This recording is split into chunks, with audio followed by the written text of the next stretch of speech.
السلام علیکم ورحمۃ اللہ وبرکاتہ۔ سبحان میڈیا کے توسط سے میں آپ حضرات سے مخاطب ہونے جا رہا ہوں۔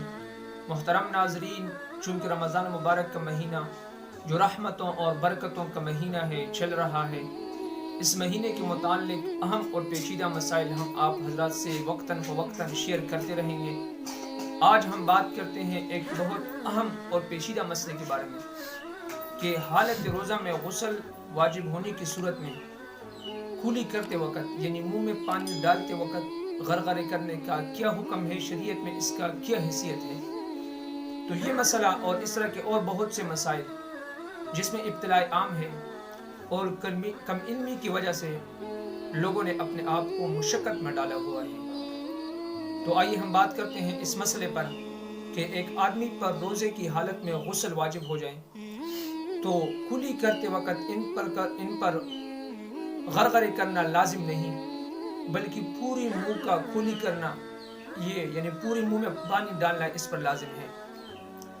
اور روزے کے دوران اس میں یہ احتیاط بھی کرنا چاہیے کہ منہ میں پانی ڈالتے وقت یہ احتیاط کرے کہ حلق کے اندر پانی نہ چلا جائے، ورنہ اگر اندر پانی چلا گیا تو اس کے ساتھ آپ کا روزہ فاسد ہو جائے گا۔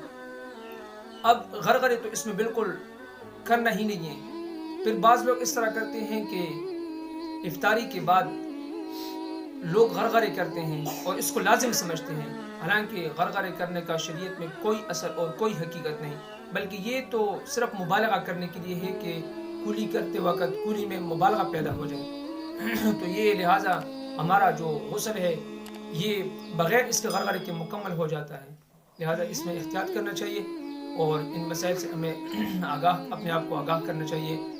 ہم آپ سے اجازت چاہتے ہیں۔ السلام علیکم ورحمۃ اللہ وبرکاتہ۔